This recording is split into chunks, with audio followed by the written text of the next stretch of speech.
है second paper भी cover हो चुका है। अब हम देख लेते हैं थर्ड पेपर क्या है, मॉलिक्यूलर बायोलॉजी एंड टेक्नोलॉजी, ये करके आपका क्वेश्चन है, टेक्निक्स है। इसको हम देख लेते हैं। यहाँ पे आपका जो है यूनिट है, यूनिट को पहले हम देखेंगे। यहाँ पे यूनिट में आपको पहला क्या पढ़ना है, स्ट्रक्चर, न्यूक्लियोटाइड्स एंड डीएनए। इसमें ऐसे रिलेटेड क्वेश्चन आपके बनेंगे, प्रोटीन सिंथेसिस से बनेंगे, मॉलिक्यूलर टेक्निक्स से बनेंगे, डीएनए सीक्वेंसिंग से बनेंगे। उसके बाद जीनोम एक्सप्रेशन एनालिसिस से भी क्वेश्चन आपके एग्जाम में पूछे जाएंगे। तो सबसे पहले हम क्वेश्चन देख लेते हैं। सबसे पहले तो आपको, जैसे मैंने क्रोमोजोम में बताया था कि क्रोमोजोम टॉपिक उठाना है, वैसे आपको डीएनए का पूरा टाइप पढ़ लेना है। मतलब डीएनए पूरा, आल टू आल डीएनए होता क्या है, डीएनए के टाइप्स क्या है, डिफिनीशन क्या है, रेप्लिकेशन क्या है, सब ये सब आल क्वेश्चन शॉर्ट, मतलब आल में आपके जो है लॉन्ग क्वेश्चन शॉर्ट क्वेश्चन दोनों कवर करता है। तो देख सकते हैं आप डीएनए से पूरे रिलेटेड क्वेश्चन आए। फिर हम आरएनए देख लेते हैं। आरएनए से रिलेटेड जितने इंपॉर्टेंट क्वेश्चन इसको आपको पढ़ लेने हैं, चाहे वो लॉन्ग हो शॉर्ट हो, सारे आपको पढ़ लेने में। कोई स्पेशल कोई टिक नहीं लगाऊंगी इसमें कि आपको यही भर पढ़ना है, ठीक है। आरएनए के जितने टाइप हैं आप देख सकते हैं, यहाँ पे आरएनए का ही पूरा दिया हुआ है। फिर यहाँ पे आपको सेक्शन 1 से रिलेटेड क्वेश्चन आ सकते हैं, वाटर न्यूक्लियोटाइड्स, इसको भी आप अच्छे से देख लेना। फिर उसके बाद न्यूक्लिक एसिड के बारे में भी अच्छे से इसको आप देख लेना।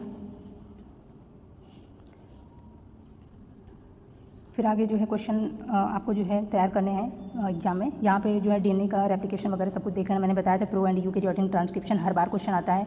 सबसे मोस्ट इंपॉर्टेंट क्वेश्चन आपका मैकेनिज्म ऑफ प्रोटीन सिंथेसिस से रिलेटेड क्वेश्चन आते हैं, जिसको आपको अच्छे से पढ़ लेना है। फिर यहाँ पे क्वेश्चन फिर दिया है, आप देखिए यहाँ पे क्वेश्चन 6 का और दिया है पोस्ट ट्रांसक्रिप्शनल मॉडिफिकेशन, इसको भी आपको लॉन्ग में अच्छे से पढ़ लेना है। फिर आपका जीन एक्सप्रेशन से रिलेटेड हर बार क्वेश्चन पूछे जाते हैं। जीन एक्सप्रेशन, हार्मोनल कंट्रोल से रिलेटेड सारे क्वेश्चन आपको पढ़ लेने हैं, इंपॉर्टेंट है। हार्मोनल से रिलेटेड भी क्वेश्चन पढ़ने हैं आपको। फिर उसके बाद फिर आपका लॉन्ग क्वेश्चन इधर शॉर्ट में भी आता है। प्रोटीन से रिलेटेड जितने भी क्वेश्चन आपको पढ़ लेने हैं। यहाँ पे कुछ क्वेश्चन है जो शॉर्ट नोट में सेक्शन बी से क्वेश्चन आते हैं, टेक्निक्स से रिलेटेड यानी कि यहाँ पे साउथर्न नॉर्थर्न ब्लॉटिंग टेक्निक से रिलेटेड क्वेश्चन आते हैं, इसको आपको अच्छे से पढ़ लेना है। फिर आपका डिटर्मिनेशन से रिलेटेड क्वेश्चन आते हैं, उसको भी आपको अच्छे से पढ़ना है। उसके बाद आपका मेथड ऑफ सिंथेसिस जीन से रिलेटेड क्वेश्चन आते हैं, आपको उसको पढ़ लेने हैं। यहाँ पे आपका एक क्वेश्चन बनता है सेक्शन ए से, कॉस्मेट, ये भी पढ़ लेना है। लॉन्ग क्वेश्चन शॉर्ट नोट में ऐसे क्वेश्चन आते हैं जो कि सेक्शन सी और बी में बनते हैं, इसको आप एक बार देख जरूर लेना इसको। फिर उसके बाद सबसे मोस्ट इंपॉर्टेंट क्वेश्चन इधर भी है आपका पीसीआर, जिसको हम बोलते हैं polymerase chain reaction. Polymerase chain reaction आपका जो है, इसको आप भी काफ़ी अच्छे से पढ़ लेना, एग्जाम में क्वेश्चन हर बार आता है। फिर आपका EST है, वेक्टर है, डीएनए सीक्वेंसिंग है, ये भी क्वेश्चन आपके एग्जाम में पूछे जाते हैं, इसको आप अच्छे से देख लेना। तो आपका ये जो थर्ड पेपर था ये भी कवर हो चुका है। अब हम देख लेते हैं फोर्थ पेपर आपको बायोकेमिस्ट्री पढ़नी है। बायोकेमिस्ट्री में आपको जो है सबसे पहले हम यूनिट की बात कर लेते हैं। यहाँ पे बायोकेमिस्ट्री में आपको एनर्जेटिक से रिलेटेड क्वेश्चन आएंगे, कार्बोहाइड्रेट से आएंगे, न्यूक्लिक एसिड से क्वेश्चन आएंगे और आपको बायोलॉजिकल नाइट्रोजन फिक्सेशन से आएंगे, ठीक है। इसमें हम मोस्ट इंपॉर्टेंट क्वेश्चन बात कर लेते हैं। तो पहला आपका है क्वेश्चन बनता है प्रोटीन से रिलेटेड। प्रोटीन आप पहले टॉपिक ले लो, प्रोटीन से रिलेटेड क्वेश्चन। फिर आपका एंजाइम से क्वेश्चन आता है, enzyme, what are enzymes, enzyme के लॉन्ग क्वेश्चन जो भी हैं आप उसको अच्छे से देख लो। उसके बाद एंजाइम से रिलेटेड देखिए इधर भी क्वेश्चन है सारे। फिर अमीनो एसिड क्या होता है, मोस्ट इंपॉर्टेंट है, लॉन्ग क्वेश्चन, इसमें हर बार क्वेश्चन पूछे जाते हैं। बायोकेमिस्ट्री से रिलेटेड आप एक आध बार डिफिनीशन पढ़ लो। इसके बाद यहाँ पे एंथैल्पी, एट्रोट्रॉफी, इससे रिलेटेड क्वेश्चन आपके शॉर्ट नोट में आ सकते हैं, इसको आप देख लेना एक बार। फिर ग्लाइकोप्रोटीन से भी क्वेश्चन आते हैं, कोई एंजाइम से रिलेटेड भी क्वेश्चन आपके एग्जाम में हर बार पूछे जाते हैं। उसके बाद फिर कॉन्जुगेट्स भी शॉर्ट नोट में आ सकता है, एक बार देख लेना। सबसे मोस्ट इंपॉर्टेंट आपका लॉक और की से भी आता है क्वेश्चन एग्जाम में, जो कि इंपॉर्टेंट है, इसको भी आप अच्छे से देख लेना। फिर यहाँ पे हम देख लेते हैं बायोसिंथेसिस ऑफ प्रोटीन से रिलेटेड क्वेश्चन। फिर आपका नाइट्राइल रिडक्टेज से रिलेटेड क्वेश्चन। फिर आपका सिंथेसिस इन प्लांट, ये भी एक बार देख लेना आप, एग्जाम में क्वेश्चन आता है।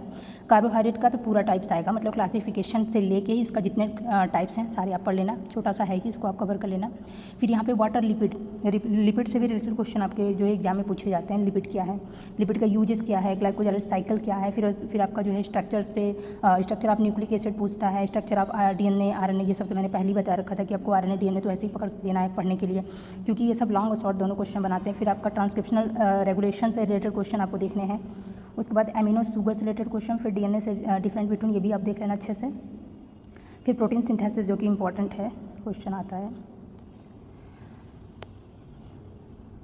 उसके बाद फिर आपका क्वेश्चन इधर है जो कि प्रोटीन सिंथेसिस तो हो ही चुका है। उसके बाद फिर इधर देख लेते हैं, हाँ, बायोलॉजिकल नाइट्रोजन फिक्सेशन से रिलेटेड हर बार क्वेश्चन आते हैं, इसको भी आपको अच्छे से देख लेना है। और उसके बाद जो है क्वेश्चन आपका बनेगा इधर ये नाइट्रोजन फिक्सेशन, नाइट्रोजनेज एंजाइम से रिलेटेड क्वेश्चन आपके आएंगे, इसको भी आपको अच्छे से देख लेना है। फिर यहाँ पे जो है डिस्क्राइब नाइट्रेट, इसको भी देख लेना। सल्फर साइकिल, ये ज़्यादातर नहीं, लेकिन हाँ, ये क्वेश्चन आपके व्हाट इज़ नाइट्रोजन साइकिल से रिलेटेड क्वेश्चन आपके लॉन्ग में आ सकते हैं, इसको भी आप देख लेना। जेनेटिक इंप्रूवमेंट, माइक्रोबियल सेल से रिलेटेड क्वेश्चन आ सकते हैं, इसको अभी आप देख लेना। लॉन्ग क्वेश्चन आपके ये बन सकते हैं। Role of genetic engineering in strain, इसको आप इंपॉर्टेंट है, देख लेना एक बार। नाइट्रोजन साइकिल से रिलेटेड जितने भी क्वेश्चन हैं आप इसको एक बार देख लेना। बाकी इधर अगर आपको टाइम मिलता है तो आप इसको बिल्कुल देख लीजिएगा। फिर हम लास्ट पेपर की ओर चलते हैं, जो कि आपका है बायो फर्टिलाइज़र। लास्ट में आपको जो है यही यूनिट पढ़ने हैं, जिसमें आपका पहला जो पेपर है इसमें आपको general account, microbe and use as bio fertilizer पढ़ने हैं। उसके बाद फिर हम नेक्स्ट सेकंड देख लेते हैं। इसमें आपको साइनोबैक्टीरिया से रिलेटेड पढ़ने हैं। काफ़ी जी आप इसको अच्छे से पढ़ोगे तो कवर हो जाएगा। बात कर लेते हैं क्वेश्चन की। तो बायो फर्टिलाइजर से जितने भी रिलेटेड क्वेश्चन आपको सारे पढ़ लेने हैं मेरे हिसाब से, क्योंकि देखिए बायो फर्टिलाइजर से रिलेटेड जितने भी क्वेश्चन आएंगे एग्जाम्पल को लेकर आएंगे, तो आपको इसको अच्छे से देख लेना। फिर यहाँ पे what is mass multiplication column production of bio fertilizer, इसको भी अच्छे से देख लेना आप। हाँ, राइजोबियम से रिलेटेड क्वेश्चन आपके एग्जाम में पूछे जाएंगे, इसको आप अच्छे से देख लेना। यहाँ पे एक और क्वेश्चन है, क्वेश्चन नंबर 10, इसको भी आप देख लेना, बैक्टीरियल बायो फर्टिलाइजर्स से रिलेटेड क्वेश्चन। ये जो स्पर्जीलियम, इसको भी आप एक बार अच्छे से देख लेना। उसके बाद राइजोबियम बैक्टीरिया से रिलेटेड क्वेश्चन जो भी है इसको आप देख लेना। डिजीज ये भी देख लेना, ये जो दिया है। फिर यहाँ पे nitrogen fixing bacteria are free living, इसको भी देख लेना अच्छे से, क्योंकि ये सब क्वेश्चन क्या है लॉन्ग है, शॉर्ट में भी आ सकते हैं। माइक्रोराइजल टाइप्स क्या है, इसको भी आप अच्छे से देख लेना। माइक्रोराइजल टाइप्स के जो भी लॉन्ग क्वेश्चन है इसको भी क्वेश्चन नंबर 3 देख लेना। फिर लास्ट में है जो है क्वेश्चन नंबर 4 है, इसको भी हम देख लेते हैं। फास्फोरस नाइट्रोजन, ये इंपॉर्टेंट है, इसको आप एक बार पढ़ लेना अच्छे से। फिर यहाँ पे साइकिल है एनाबिना का, इसको भी आप अच्छे से देख लेना, मे भी आ जाए। फिर यहाँ पे response nitrogen fixing water form azolla, ये भी आप देख लेना, काफ़ी हार्ड नहीं है, एक बार पढ़ोगे अच्छे से हो जाएगा। उसके बाद यहाँ पे भी कुछ नया क्वेश्चन है जो कि आप देख सकते हो, इसको आप पढ़ लेना अच्छे से, कवर हो जाएगा तो बहुत अच्छा है। फिर यहाँ पे माइक्रोराइजल से रिलेटेड जो भी क्वेश्चन, इसको एक बार देख लेना, क्योंकि क्या है कि एग्जाम में अगर थोड़ा बहुत छूटता है तो अपने मन से आप उसको अच्छे से कर लोगे, जब तक पढ़े रहोगे तब। साइनोबैक्टीरिया से रिलेटेड आप हमेशा पढ़े हो, साइनोबैक्टीरिया को हम ब्लू ग्रीन एल्गी के नाम से जानते हैं, इसको भी आप अच्छे से पढ़ लेना, ये एग्जाम में क्वेश्चन आ सकता है। ब्लूम टॉक्सिक, इसको भी पढ़ लेना। फिर टॉक्सिक्स और कंपाउंड जो भी है इसको भी अच्छे से पढ़ लेना। उसके बाद ये सब शॉर्ट है, एक बार ऐसे देख लेना रफली, ताकि आपका कवर हो जाए।